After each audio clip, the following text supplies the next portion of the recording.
And I want you to think about the worst flu you ever had and multiply that by 10. Body aches, chills, fever, shakes, nausea, vomiting, diarrhea, sweats. I want you to think of all of that physical sensation, multiply it by 10, and know that every addict that has a dependence is avoiding that feeling every day of their life. And the only way that they can avoid that feeling is by taking another dose of the drug. Dr. Sportelli, when we talk about opioid addiction, that's more specific. We're talking about people who are addicted to opioids. But on a bigger level, what is addiction? Yeah, so of course, like the DSM has its criteria, and we'll go through that like for specific diagnoses. But I'm just going to make it as basic as possible. Addiction is a chronic, long-term, relapsing illness, meaning just keeps happening over and over, very easy to relapse. A chronic, relapsing desire to engage in a behavior compulsively despite the negative consequences. I'm going to simplify it right down to that. So that makes sense, right? You're engaging in a behavior, gambling, sex, video games, drugs, right? So addiction can be very broad. In a compulsive manner, you're doing it compulsively, repeatedly, despite the negative consequences. That's addiction. What I don't hear in there is the physical dependency. Right. So let's apply that definition to opioids. How does it change? So what happens is when you are using an opiate, right? I want to make this visual. We have what's called endogenous opioids in our body. We have natural opioids in our body, right? We have opioid receptors. And guess what? When you fall in love, those opiates are flooding your brain. When you exercise, those opiates flood your brain. When you experience something pleasurable, it's probably an endogenous opioid. And we call them endorphins, endogenous morphine. Okay, endorphins. So is that different than dopamine or serotonin? It's different. It's Okay. different, right? So they're neurotransmitters, so you're on the money, serotonin, dopamine. Those are neurotransmitters. That's how these cells communicate, right? And we'll get into that with the neuroscience. But the endogenous opiates, these natural opiates, bind to the neuron and then secrete the dopamine or norepinephrine to create an effect in your brain, right? So you're on the right track for sure. My point is that when you're using a substance like an opiate, this is my analogy. If your endogenous opiates are the whisper, the opioids are a loudspeaker. They are so strong. So if you take an exogenous, meaning from outside the body, whether you inhale it, smoke it, inject it, swallow it, you are flooding your brain with thousands of times more potency than your endogenous opiates, right? The brain is wired to feel pleasure. It wants to feel pleasure.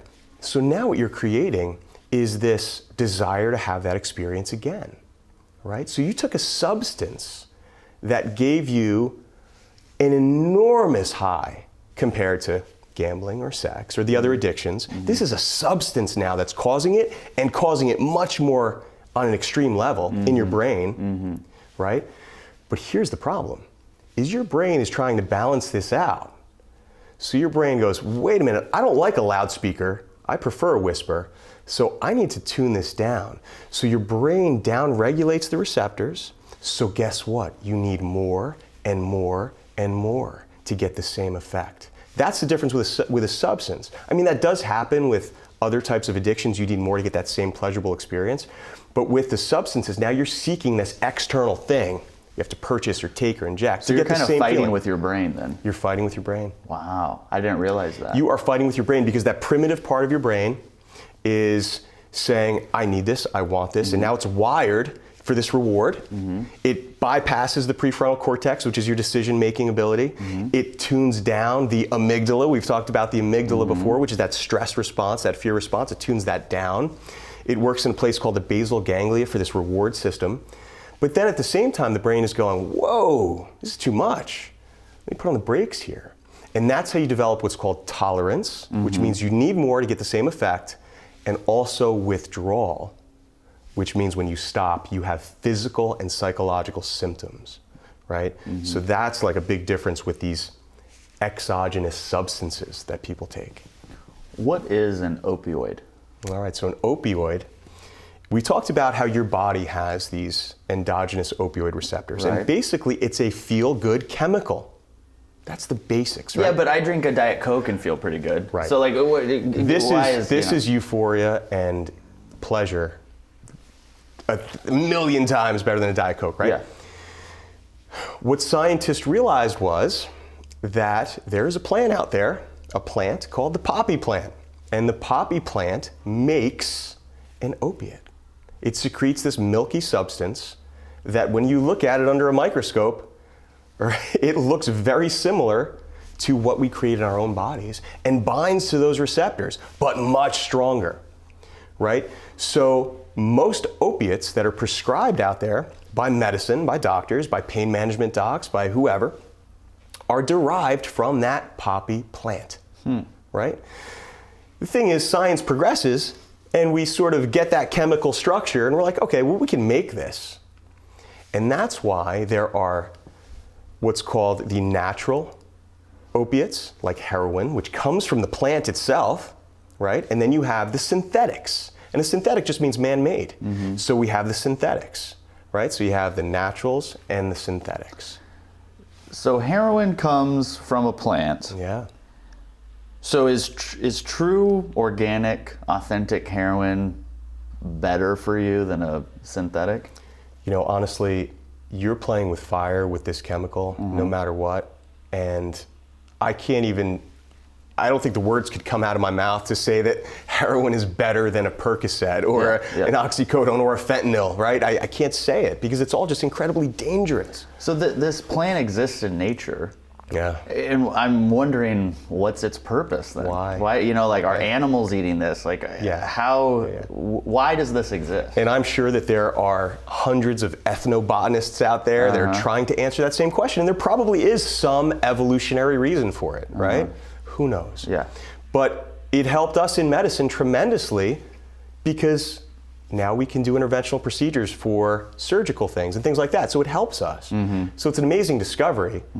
But yet misused and leading to an enormous, dangerous crisis. Yeah, absolutely. Are there different types of opioid addictions? Right, so when you look at then we go back to the DSM a lot, the Diagnostic Statistical Manual, right? And MedCircle users are probably really used to that term by now. That's our Bible of definitions. So we like to use that because it allows doctors to communicate well. So if we say this is a substance use disorder, moderate, right? An opioid substance abuse disorder in a moderate fashion, then two doctors know where we stand, right? We understand that. So different types, meaning in the DSM-5, we got rid of substance dependence and substance abuse. Now it's just termed substance abuse disorder. Okay? And under that heading, depending on how many criteria you hit, it's either mild, moderate, or severe, right? And we'll go through those criteria. And you'll see that, you know, there are 11 criteria. If you are 5 or more, then it's severe, right? If you're 1 to 3, it's pretty mild. So there are different levels, and the levels are based on how significantly it's affecting your life in a negative way.